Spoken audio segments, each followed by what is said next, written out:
creo que al final del día estamos hablando de cómo generar cambio y cómo transformar desde lo que nos convoca a todos. Y lo que nos convoca a todos claramente tiene que partir como de ese principio que es aristotélico del buen hacer, ¿cierto? Y el buen hacer está sobre la base de lo que hacemos bien, ¿cierto? De lo que hacemos con responsabilidad, con integridad.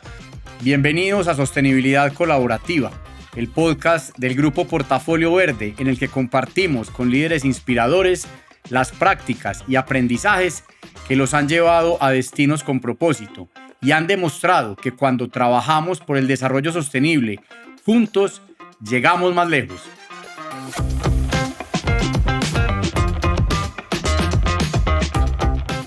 Estamos con Jorge Andrés Calle Ríos, jefe de relacionamiento corporativo de uno de los grupos agroindustriales más importantes de este país, el Grupo BIOS.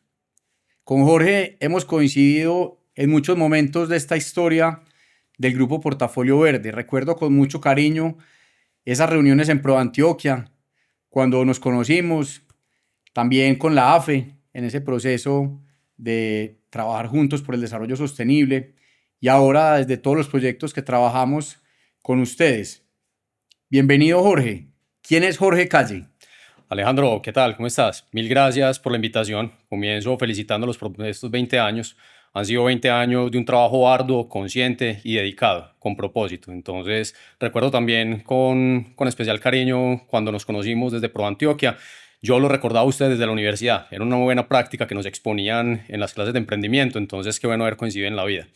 Jorge Calle es politólogo de la Universidad de AFIT con una maestría en urbanismo y un apasionado por la sostenibilidad y la música. Justamente ahora detrás de cámaras estamos conversando sobre eso.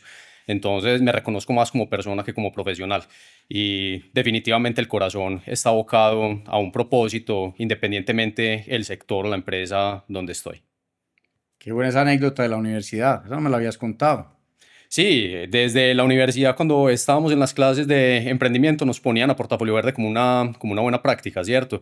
Y creo que eso empezó a moldear un poquitico también no solamente el conocimiento, sino la vocación de empezar a trabajar alrededor de los temas de sostenibilidad. Entonces, muy interesante Eso, poder pues, conectar. me llena de alegría y también de responsabilidad. ¿Qué recuerdas de esta historia que hemos recorrido en estos 20 años de Portafolio Verde? Justamente la conexión que tuvimos desde ProAntioquia, ¿cierto? Es decir, tenerlos a ustedes como un referente no solamente en temas de sostenibilidad, sino de gestión ambiental, cuando apenas estábamos empezando a incorporar los asuntos o los temas grandes de sostenibilidad a la agenda de desarrollo, no solamente a nivel mundial, sino también corporativa. Y claramente verlos a ustedes como un referente que estaban llevando un referente en la transición de los ODM a los ODS y que estaban empoderados alrededor de estos asuntos es algo que claramente marca la historia.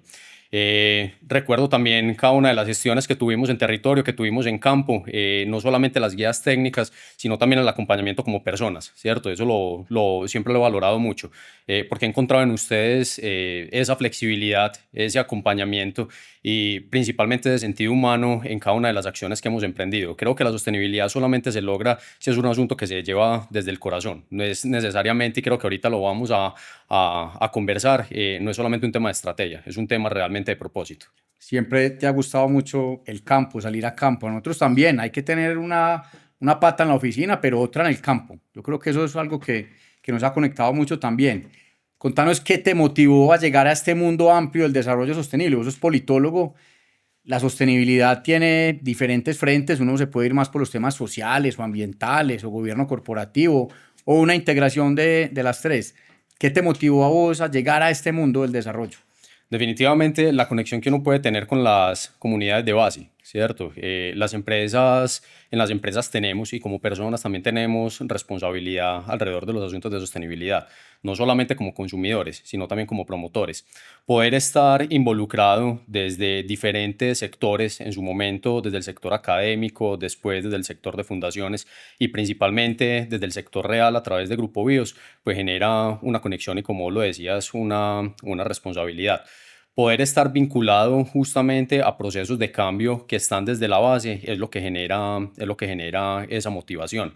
No solamente desde los aspectos técnicos, claramente son fundamentales, lo que decías, Si uno no conoce el territorio, si uno no conoce el campo, si uno no tiene esa premisa, es casi, pues digamos, como un axioma kantiano, ¿cierto? El conocimiento viene de la experiencia. Entonces, si uno no tiene la experiencia de saber qué es lo que va a transformar, difícilmente lo logra. Entonces, creo que eso es lo que más me ha vinculado. Como politólogo, claramente tengo interés por los asuntos sociales y los políticos en clave de relación, no solamente, pues digamos, en relación en clave de procesos administrativos políticos, sino principalmente en los asuntos de poder, y no asuntos de poder desde un aspecto peyorativo, sino justamente cómo logramos construir y cómo logramos generar cambios y capacidades alrededor de las comunidades en las que intervenimos, teniendo claramente en cuenta los propósitos de la empresa, teniendo en cuenta los propósitos territoriales, teniendo en cuenta los objetivos ambientales, pero principalmente cuáles son los objetivos de esa gobernanza colaborativa que logramos establecer justamente entre portafolio y los diferentes agentes que estamos en el territorio. Poder para servir, que es lo bonito del Exactamente, poder. exactamente. Y creo que ese poder para servir es casi una premisa cristiana, ¿cierto? Desde la compasión cristiana, no en un sentido compasivo de lástima, sino en un sentido de compasivo empático. Entonces, justamente eso que estás mencionando.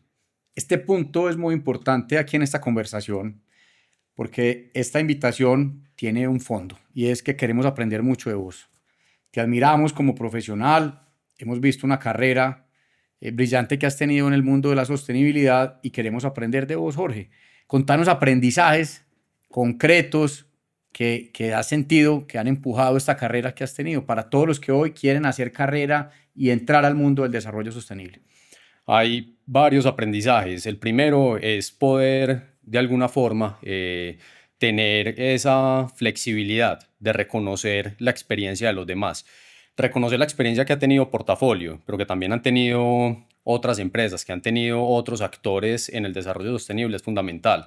Si bien uno puede estudiarlo y uno puede de alguna manera adentrarse en el conocimiento de la sostenibilidad del relacionamiento, definitivamente la experiencia y las buenas prácticas que están en otras empresas, que están en otros actores, son fundamentales para uno poderlas replicar, ¿cierto? Verlas de buena forma, no de una manera, no verlos desde la envidia o no verlos desde lo que el otro está haciendo, sino justamente cómo eso me inspira a transformar, ¿cierto? Colaboración, Colaboración, ¿cierto? Es más justamente que eso. competencia. Más que competencia, es gobernanza, y una gobernanza en la que nos logramos integrar como pares. En algunos casos unos vamos a tener que jalonar más que otros, ¿cierto? Y en algunos casos vamos a ser nosotros los que vamos a arriar, los que vamos a empujar y vamos a tener el liderazgo de alguien más.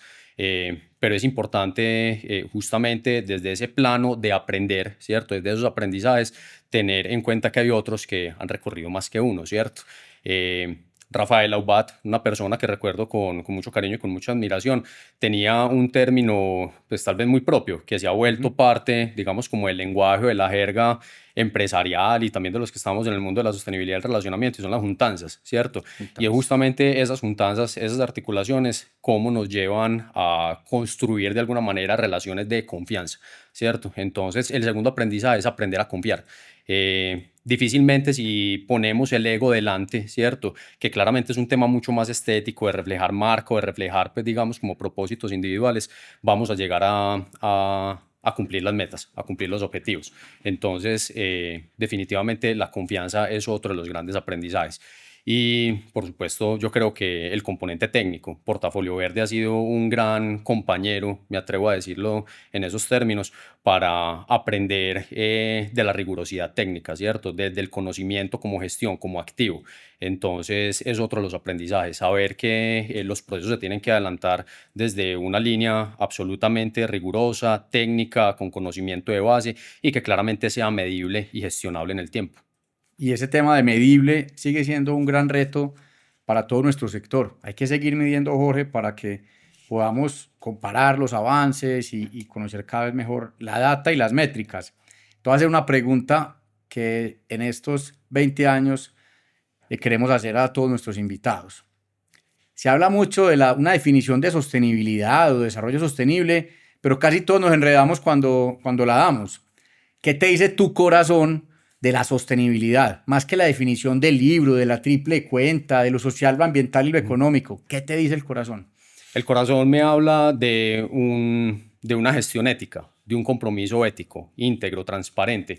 Creo que al final del día estamos hablando de cómo generar cambio y cómo transformar desde lo que nos convoca a todos. Y lo que nos convoca a todos claramente tiene que partir como de ese principio que es aristotélico del buen hacer, ¿cierto? Y el buen hacer está sobre la base de lo que hacemos bien, ¿cierto? De lo que hacemos con responsabilidad, con integridad. Entonces, para mí la sostenibilidad al final del día claramente integra esos tres factores, ¿cierto? Eso que estabas mencionando como el triple impacto, la triple cuenta, pero definitivamente si no lo hacemos desde un sentido ético, pues carece de todo sentido. Hace poco leía justamente, pues digamos, en un artículo de la Facultad de Derecho de Harvard, que alrededor de los asuntos de inteligencia artificial, que especialmente las personas en temas de sostenibilidad resaltan que el compromiso de adquisición de un bien o servicio o poder acudir a un servicio, independientemente del que sea, parte de que esté bien concebido, ¿cierto? Que esté bien diseñado. Es decir, ese componente ético de la sostenibilidad es fundamental para generar una diferencia en el mercado, ¿cierto? Entonces, claramente estamos hablando de sostenibilidad no solamente desde el sentido del corazón, sino también cómo lo ponemos a disposición y cómo materializamos ese sentido. Si no lo hacemos así, claramente con lo que estábamos hablando anteriormente no va a ser posible medirlo, ¿cierto? Porque pues si solamente nos quedamos Así en un es. propósito, en un imaginario y no lo aterrizamos, difícilmente lo vamos a medir y vamos a saber qué transformación va a Propósito generar. con acción y con resultados, que es fundamental en el liderazgo. No solamente en el liderazgo, es fundamental en todo tipo de gestión y de proyectos. El liderazgo es fundamental independientemente de quién lo ejerza, ¿cierto? Pero medir cada una de las acciones, y en este caso particular a través de Portafolio Verde lo hemos logrado. Entonces hemos logrado tener medición no solamente de percepción y de pertinencia, sino que también nos hemos aproximado a cómo generar una medición desde el retorno de lo que estamos generando en campo, ¿cierto? Desde las acciones y desde las intervenciones que hemos tenido en Ujú. relacionamiento, cómo logramos medir también ese retorno, ¿cierto? Pero cómo justamente logramos medir la pertinencia. Cuando hablamos de pertinencia, hablamos de ese sentido ético, ¿cierto?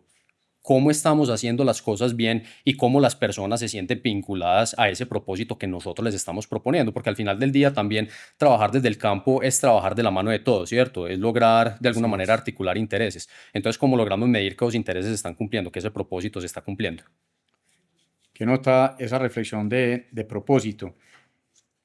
Hemos visto cómo en las empresas arranca esa ruta de sostenibilidad o una ruta hacia el desarrollo sostenible y contagiar a tantas personas en una compañía no es fácil, eso es un gran reto. ¿Qué crees tú, Jorge? ¿Cómo podemos contagiar a esa cultura de una empresa para que sean más personas vibrando por la sostenibilidad? Yo creo que hay dos cosas, Alejo. Lo primero es el ejemplo, ¿cierto? Es hacer las cosas, de hacerlas bien y hacerlas todos los días de manera consciente, ¿cierto? De hacerlas de manera intencionada, de manera deliberada. Yo creo que el ejemplo es lo que más marca. Justamente en organizaciones donde el plano corporativo, donde el cuadro de colaboradores es tan amplio, difícilmente uno podría llegar al uno a uno, generando, pues, digamos, este nivel de conciencia, digamos, en un plano mucho más catedrático, ¿cierto? En un plano mucho más técnico. Definitivamente parte del ejemplo. Y cómo vincular, lo segundo, esas acciones del día a día. Entonces, cuando hablamos de estrategia, cuando hablamos de impacto positivo, cuando hablamos de sostenibilidad, de capitalismo consciente, Ujú. independientemente del término, como El vos ahorita los término. mencionabas, hablar de la estrategia claramente tiene unas acciones muy estructuradas de proyectos, son absolutamente taxonómicas, son muy sólidas y que tienen una base desde lo financiero, tienen una base desde lo técnico, tienen una base de cambio, ¿cierto? Tienen una proyección, tienen unas metas. Si eso al final del día, en las acciones digamos, cotidianas, no se las llevamos a todas las personas, pues claramente no van a saber qué es sostenibilidad. Entonces es mucho más fácil uno lograr integrar esa estrategia desde acciones muy básicas, desde lo que la persona haga en el día a día, ¿cierto? Desde lo que el operario de planta haga, desde lo que el auxiliar haga, desde lo que un jefe haga, desde lo que el mismo presidente o director de un grupo empresarial como Portafolio Verde haga en el día a día, ¿cierto? Entonces creo que en ese sentido no es menor acciones que en algunos casos se vuelven repetitivas o tautológicas, ¿cierto? Que algunas personas las mencionan que son cliché, ¿cierto? Ujú. Entonces, asuntos de optimización de los recursos naturales, ¿cierto? Entonces, pues claramente cómo de alguna forma logramos integrar acciones básicas como, venga, cómo reciclamos, ¿cierto? Cómo somos conscientes alrededor del consumo, cómo ahorramos agua, El cómo agua, la llevamos de energía, alguna manera también el tema del tiempo y la energía de las personas a un trabajo con propósito, ¿cierto? Creo que es eso. la cotidianidad. ¿Qué nota eso? Insistir en los equipos de trabajo y que eso también se cada uno en su liderazgo vaya impactando en cascada lo que pasa desde esa estrategia general y que llegue hasta donde tenga que llegar en la compañía, Jorge. Nos decía el Foro Económico Mundial que hay dos líneas en los empleos en este planeta que están creciendo mucho, los empleos en inteligencia artificial que lo mencionabas, machine learning, y decía que en el segundo renglón dice que empleos en sostenibilidad. Hay una cantidad de jóvenes que se quieren meter a este mundo, que quieren tener un trabajo con mucho propósito, impactar positivamente las comunidades como lo haces tú en tu labor. ¿Qué decirles a estos jóvenes para que se preparen bien? ¿Qué capacidades deben tener? ¿Cómo se forman? Definitivamente es necesario, creo que en los temas de sostenibilidad, en cualquier otro tema, ¿cierto? Es necesario trabajar alrededor de un liderazgo que sea efectivo, ¿cierto? En ser flexible, en poderse adaptar a cada uno de los factores de cambio. Eso tal vez como es de esas capacidades que como personas, esas capacidades humanas debemos tener. Sin duda, trabajar los temas de sostenibilidad tienen diferentes enfoques. Entonces, el mío ha sido a partir de los asuntos de relacionamiento, pero a través de los temas ambientales, de los temas financieros, independientemente del que sea, pues de alguna manera hay que hacerlo atado justamente a las tendencias. La inteligencia artificial nos ha demostrado que más allá de generar una competencia, se ha vuelto un instrumento. Entonces, también cómo logramos generar las preguntas necesarias para que la inteligencia artificial nos responda en clave de tendencia y cómo lograr entender el mercado alrededor de esos asuntos, ¿cierto? Entender también cuáles son como las competencias técnicas mínimas si uno quiere trabajar también en temas de sostenibilidad y relacionamiento, que no son unas competencias pues digamos muy amplias, sino que de verdad hay que integrarlas. Entonces, cómo trabajar en campo, efectivamente, pues cómo definir una materialidad, cómo integrarse a la estrategia, cómo generar eficiencias, cómo generar optimización, cómo lograr identificar los riesgos, pero también cómo atarse a esa plataforma ontológica que tienen cada una de las compañías, ¿cierto? Y cuando hablamos de compañías, hablamos exclusivamente en el plano de América del 1%, ¿cierto? Entonces, el 99% de la constitución empresarial en todo América, no solamente en América Latina, sino también hablando de Norteamérica, es pequeñas y medianas empresas, ¿cierto? Estamos hablando de una base muy importante. Entonces, ¿cómo logramos de alguna manera vincular a ese propósito o con ese propósito esas pequeñas y medianas empresas, en algunos casos también familiares, con el conocimiento que tenemos, ¿cierto? Entonces, es hacerlo efectivamente consciente con las preguntas que son necesarias, logrando entender el entorno. Creo que eso es fundamental, lograr entender el entorno. El entorno y un entorno lleno de pymes. Tenemos más del 90% de las empresas de este país son pymes, como lo pusiste sobre la mesa. Y esas pymes muchas veces se preguntan, ¿es muy costoso como asumir y empezar una ruta de sostenibilidad? ¿Qué le dirías a una pyme que quiere arrancar? Pongámosela fácil a la pyme. En la cátedra de Pacto Global hace 2 años hicimos un ejercicio muy valioso, ustedes también participaron, y recuerdo que justamente pusimos en el plano un ejercicio de cómo integrar los asuntos de sostenibilidad en el día a día. Realmente no es costoso, es más un tema de planeación, ¿cierto? Es de lograrlo integrar y de generar esa responsabilidad al interior de quienes pueden ser habilitantes en la compañía, que efectivamente puedan trabajar en estos temas de sostenibilidad, de relacionamiento, de gestión ambiental. El ejercicio básicamente era de cómo reconocer el entorno de una problemática que casi a todas las empresas se nos presenta, ¿cierto? Entonces, de un tema ambiental y cómo empezar a transformarlo, pero no solamente cómo transformarlo desde lo técnico, sino también cómo a partir de acciones, como lo mencionábamos ahora, del día a día, acciones cotidianas, uno empieza a indagar con diferentes actores cómo mejorarlo, ¿cierto? Entonces no es solamente cómo desde mi individualidad empiezo a generar esa transformación o cómo me hago responsable del cambio, sino también cómo involucro a otros que efectivamente pueden tener esa misma problemática, pueden tener esa misma situación, no necesariamente problemática, Esa buena práctica. esa misma práctica o cómo obtienen justamente esa misma evidencia y empezamos todos a trabajar alrededor de eso. Entonces, al final es dar el primer paso. Todo en la vida es de dar el primer paso. Lo hablábamos también hace un momento. Nos gusta trotar, que es lo primero. Pues, Claro, hombre, ponete unos tenis y arrancar, arrancar la calle, arrancar. ¿cierto? No, no hay Y de con todas las otra. precauciones, Con todas las precauciones, exactamente, con lo los hablamos tenis también. adecuados, prepararse bien para el arranque y dar ese primer paso. Estoy totalmente de acuerdo. Y vos, hablando de cotidianidad, Jorge, has participado en muchos proyectos, iniciativas, tenés una buena experiencia. Contanos una anécdota que te haya marcado, que te haya impactado, una anécdota cotidiana. Hace conectando con lo anterior, es importante, y lo mencionaba muy al principio, es muy clave acompañarse de quienes saben. Portafolio Verde sabe qué es lo que está haciendo, ¿cierto? Y logra entender esas particularidades de la empresa y cuál es la necesidad que tiene en campo. Hace 4 años iniciamos un proceso avícola en el municipio de Caldas, ¿cierto? Claro. Iniciamos con 21 productores avícolas, algo que nos generó, pues digamos, un aprendizaje colectivo, que en este momento vamos en una segunda cohorte, que estamos replicando un proceso que nos tardó 4 años, ya lo estamos haciendo en dos, estamos generando un extensionismo pecuario, pues digamos, cada vez más a la mano, ¿cierto? Con conocimiento técnico, Ujú. con conocimiento financiero, productivo, comercial. Es que una de las productoras, y así como esa productora, muchos, pero el caso de Lina Martínez lo recuerdo mucho, y inició con 37 aves, en este momento tiene más de 1.000 aves. Esa es una muy Increíble. buena anécdota, ¿cierto? Es como justamente a partir de la rigurosidad técnica, pero también de entender cuál es la necesidad que tiene la persona, logramos transformar vidas. Lina tiene 2 hijas y a partir de este proyecto avícola de postura, pues una de las hijas ya está empezando la universidad, ¿cierto? Entonces es bien importante ese tipo de experiencias y cómo al final del día generan sentido. Más allá de la historia, más allá Ujú. de la anécdota, más allá de lo cualitativo, es cómo las logramos interiorizar y Historias cómo de, las logramos historias de vida. replicar. Eso es una emprendedora que hoy puede tener ingresos, tiene su pyme y puede sacar adelante su familia. Y es una buena práctica además, claramente. Desde ese sentido que vos lo estás mencionando, que es un sentido, pues digamos, mucho más humano, se presentan, pues digamos, ese tipo de evidencias. Ese es el reflejo.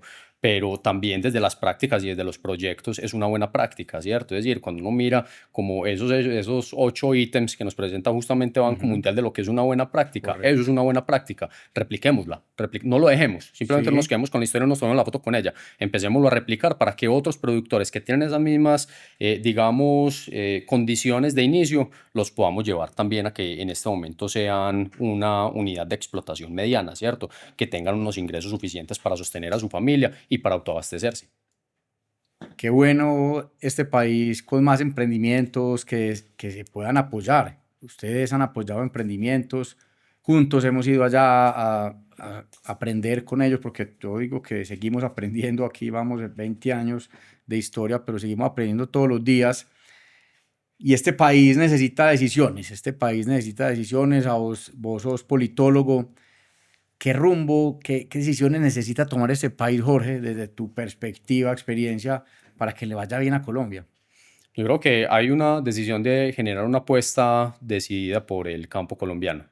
Más allá de la empresa en la que trabajo en este momento, que claramente tiene un enfoque rural, es necesario tener apuestas decididas, apuestas intencionadas, rutas mucho más claras desde lo instrumental y desde lo institucional en el campo. Si logramos que el campo sea competitivo, claramente vamos a tener mejores entornos, ¿cierto? Necesitamos claramente planeación desde cada una de las carteras y no es un asunto coyuntural. Esto lo estoy sacando, pues, digamos, de cualquier contexto Ujú. político. Exacto. Es necesario tener una buena planeación, que desde cada una de las líneas de ejecución efectivamente se cumpla con lo que se propone, más allá de si el modelo es el o el que no nos gusta, pero que podamos cumplir con esa ejecución, una ejecución consciente, y que claramente las decisiones, los proyectos, las estrategias, los lineamientos que tenemos, los hagamos acordes a la realidad del territorio, a la realidad del campo. Y cuando digo campo, pues puede ser claramente, pues digamos, en un sector urbano, periurbano, rural, pero que las hagamos, pues de alguna manera conscientes e integradas con esas comunidades de base, ¿cierto? El profesor Adolfo Eslava menciona la importancia de poder tener esa articulación entre la base política, los técnicos y la comunidad, ¿cierto? Y que al final del día no es una pirámide, sino que justamente como lo hablábamos ahora, pues digamos, esa acción colectiva se genera desde un plano mucho más horizontal, de cómo comprenderlo y cómo efectivamente ejecutar las políticas públicas de esa manera, es decir, comprender la arena de acción y poner a todos en sintonía para que se pueda cumplir. Muchos retos en el campo.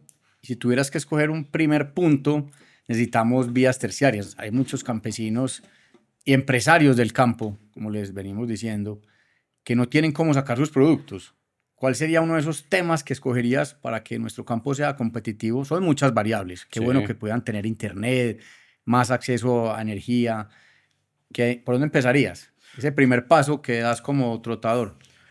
Yo creo que el primero es definitivamente una un lineamiento, una base educativa, pues, digamos, como mucho más a la mano y al alcance de todos, que veamos el campo como una fuente de riqueza, no digamos como una fuente de riqueza pues solamente económica, sino también como una fuente de transformación.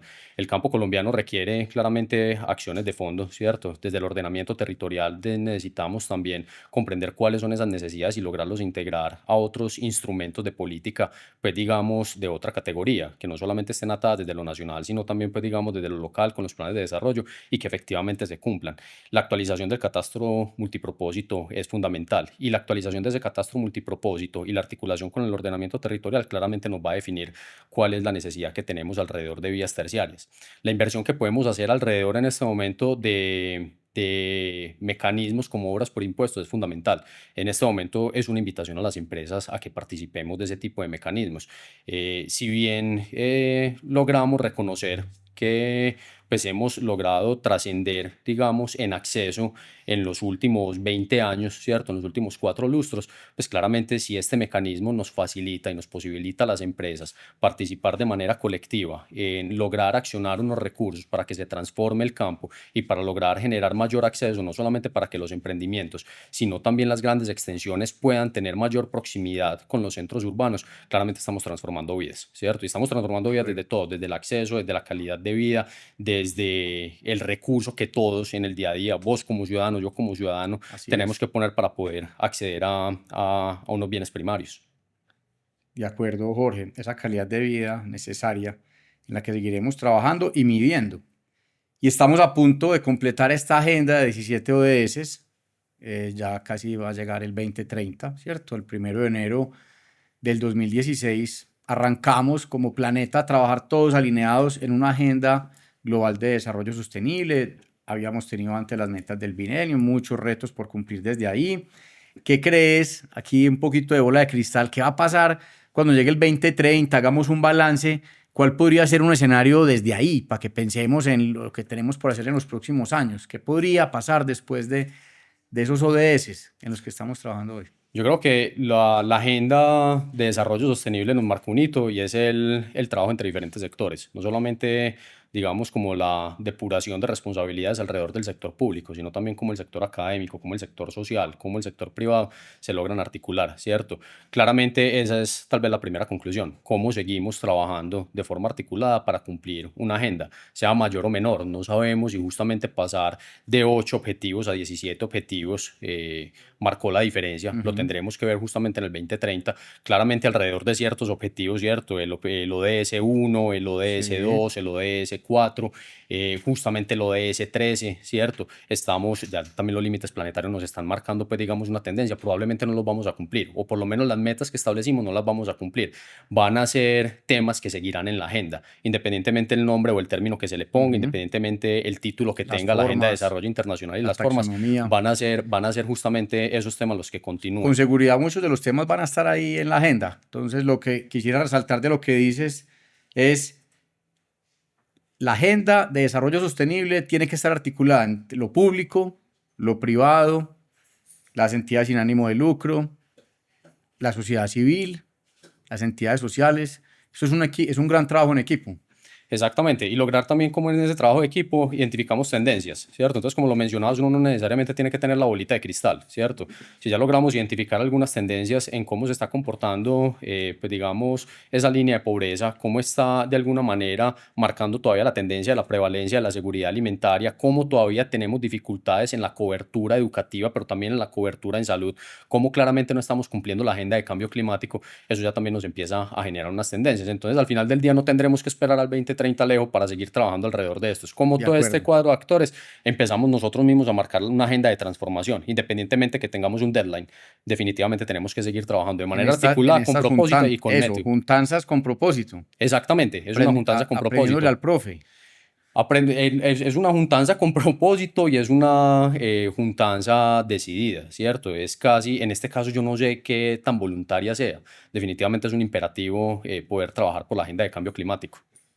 Jorge, danos una frase que te identifique. Nos contaste que sos músico, que te encanta la música, el rock, que te gusta trotar, te gusta el deporte. Eso te ayuda a mantener esa energía que uno tiene que tener para liderar causas, porque vos sos un líder de causas. Sí. Y el desarrollo sostenible, en el desarrollo sostenible hay muchas causas que liderar. Contanos una frase que refleje esa filosofía de vida tuya.